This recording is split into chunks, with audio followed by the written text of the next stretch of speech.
Olá, galerinha, tudo bem com vocês? E aí, preparado para mais uma aula de matemática? Só que essa é a nossa última aula de matemática deste ano, né? Para quem ainda não lembra, eu acho que todo mundo já sabe, né? Mas eu sou o professor Renan, sou professor da rede municipal, né? Sou professor lá na Escola de Tempo Integral Daniel Batista e nós estamos na nossa 27ª aula, nossa última aula, 27ª, beleza?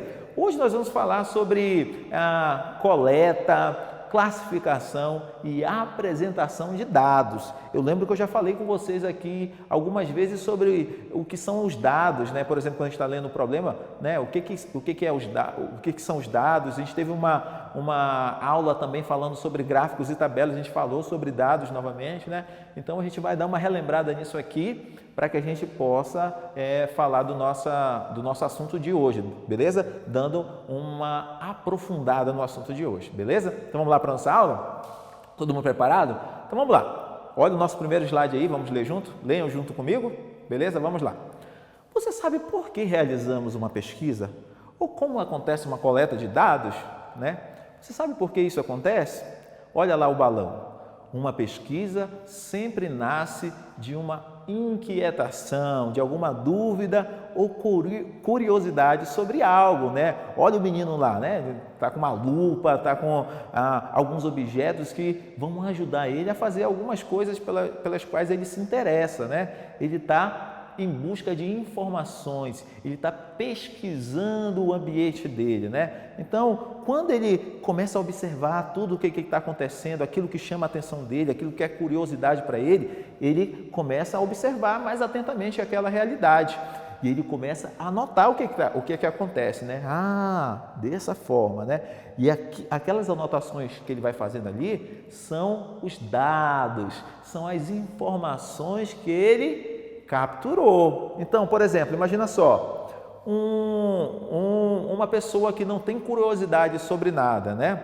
Ela não vai conseguir juntar informações nem dados sobre muitas coisas, né? Sobre nada na realidade, né? Então, como eu falei para vocês, a gente espera que toda criança ela seja observadora, que toda criança seja uma criança pesquisadora, tá bom? Que fique se perguntando o porquê das coisas e que busque, né, respostas para essas dúvidas que ela tem, né? Então, uma criança pesquisadora, é isso que a gente quer de vocês, beleza?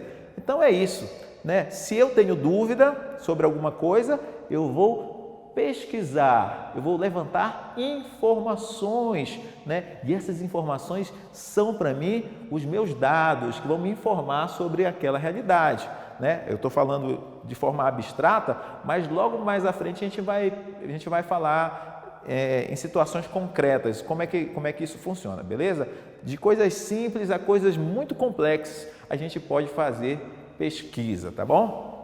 Olha só, depois que eu tenho essa pesquisa, depois que eu tenho esses dados, depois que eu tenho essas informações, o pesquisador ele pode pensar as muitas maneiras dele informar isso que ele aprendeu, né? Porque se ele pesquisou, ele aprendeu sobre uma determinada coisa, né? Sobre determinada realidade, ele aprendeu e dá conta de falar para outra pessoa sobre aquilo que ele aprendeu, né? E ele pode escrever isso de uma maneira que facilite as outras pessoas a entender melhor isso que ele pesquisou. Ele pode transmitir esse conhecimento através de uma tabela, por exemplo, ou de um gráfico, né?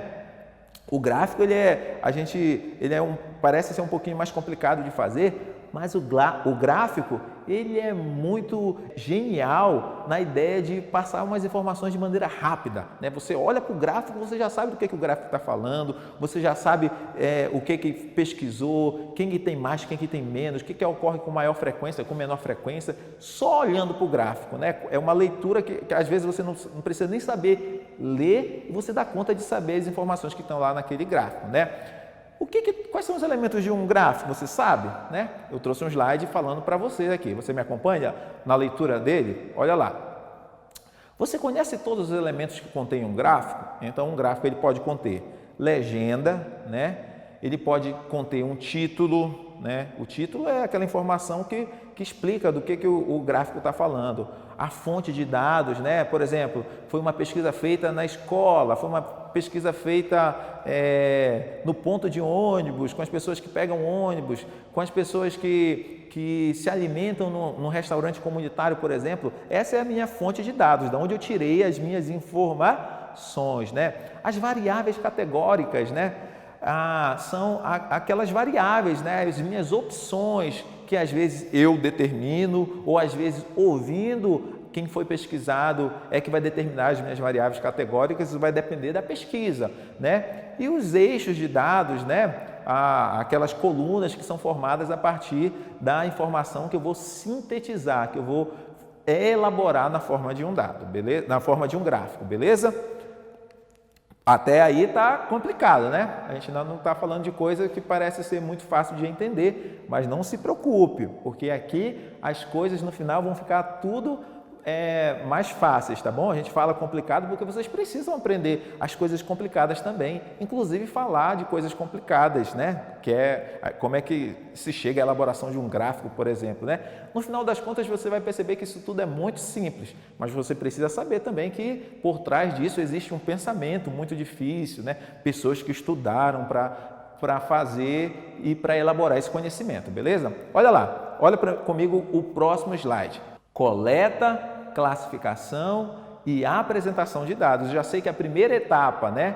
A primeira etapa de uma pesquisa é essa coleta de dados, né? Eu fico curioso sobre determinada coisa e aí eu vou coletar informações, os dados, né? E aí eu posso classificar esses dados, né? Olha só, leia comigo essa tabela aí.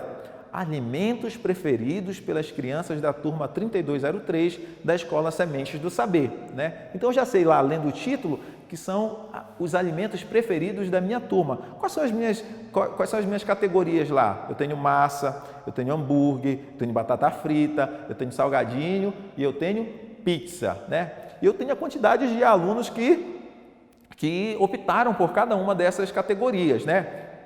Quantos alunos optaram pela categoria massa, né? 8 alunos, né? Se eu perguntar para vocês, qual é a categoria que recebeu a maior quantidade de votos, né?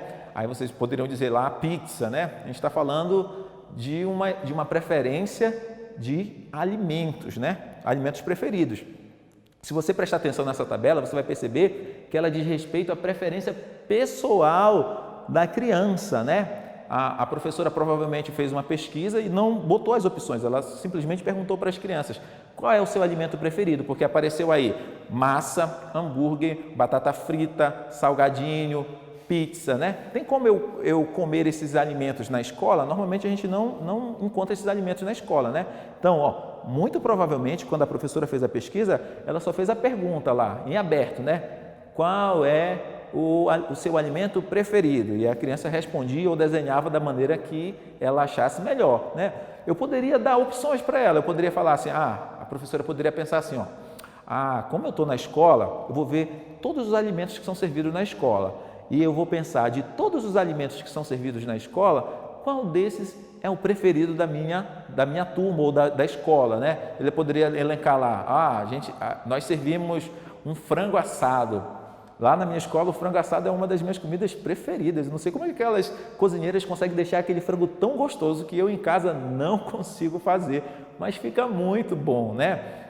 Lá na minha escola, por exemplo, já se serviu peixe, né? O meu diretor, ele é cozinheiro, né? E aí ele já fez um dia pra gente peixe, uma moqueca, e ficou tão gostoso aquela moqueca, né? Eu gostei, mas as crianças não gostaram muito, porque normalmente não estão muito habituadas a comerem peixe, né? Mas eu gostei muito. Então, talvez se a gente fosse falar da preferência entre frango e peixe, talvez o mais voltado fosse frango do que peixe, né? Eu votaria em peixe, talvez alguns professores votassem em peixe, porque é uma comida que a gente gosta, e as crianças votariam em frango, porque é uma comida que elas estariam mais habituadas, né? Então, olha só, né?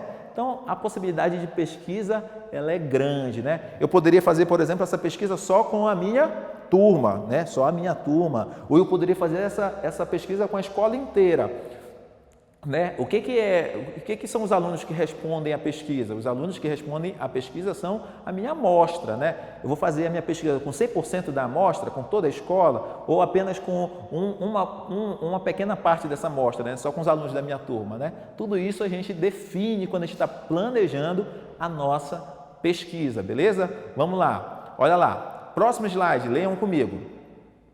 Os gráficos servem para que possamos visualizar os dados de uma pesquisa mais rapidamente. Lê comigo o título, a legenda lá, o título, né?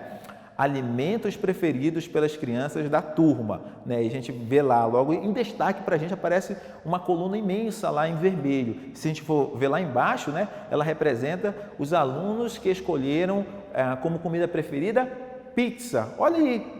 Você, olhando para essa imagem, você consegue falar sobre o que ele está pesquisando? Consegue rapidamente, né? Então, eu já poderia falar, por exemplo, existem 10 alunos lá naquela escola, né, que gostam muito de pizza, né? Eles não gostam muito de salgadinho, porque só 2 escolheu como comida preferida salgadinho, né? A maioria gosta de pizza, tem uma grande quantidade que gosta de massa, né? Então, olha, eu consigo fazer vários apontamentos olhando para um gráfico, né? Por isso que o gráfico ele é tão importante, não só para a gente que é pequeno, mas para a gente que é grande, porque a gente consegue pegar um montão de informações, um montão de dados e sintetizar nessa imagem com essas colunas, né? Não existe só um tipo de gráfico, a gente já falou nas aulas anteriores que existem vários tipos de gráficos e esse gráfico é capaz de informar tudo isso de maneira muito rápida. Você observa e já dá conta de falar sobre aquilo, né? Então, por isso que o gráfico e o estudo gráfico é muito importante. Eu fiz um gráfico também. Eu fiz um gráfico sobre a minha turma. Olha só lá, beleza? Olha o gráfico que vai aparecer para vocês, né? Matérias preferidas da turma 3201, né? Então, a gente tem lá na coluna que está em vertical, que é de cima a baixo, nós temos os números de 1 a 10, beleza? E na que está horizontal, a gente tem as matérias lá embaixo, né?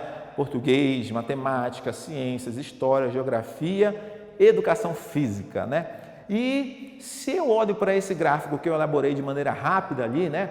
Eu pergunto para vocês, qual é a matéria preferida dos meus alunos da turma 3201, né? Vocês vão perceber logo que é educação física. Quem de vocês gosta de educação física, né? Acho que muitos de vocês vão levantar a mão bem aí, né?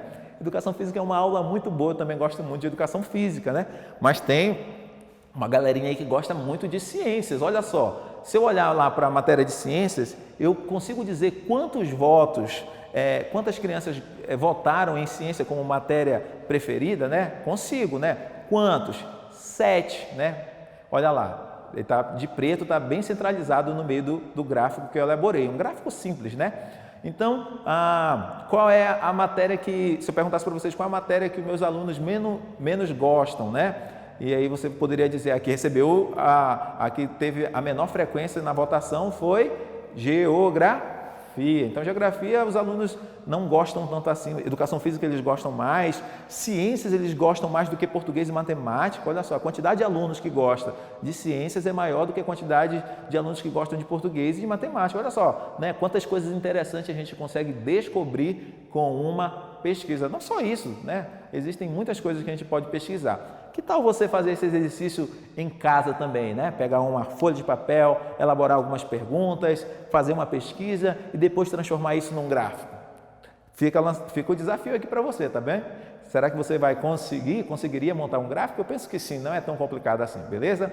Então, nossa aula se encerra aqui. Foi muito bom estar com você. Espero que você tenha aproveitado esse momento. Eu gostei muito de estar aqui com vocês, né? Espero que a gente possa se encontrar, né, nos próximos semestres, no próximo ano.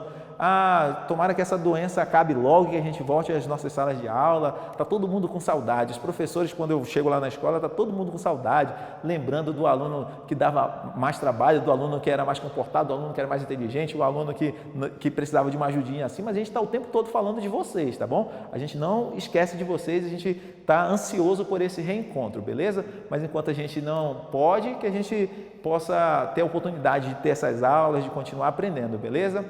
Até mais, viu? Tchau!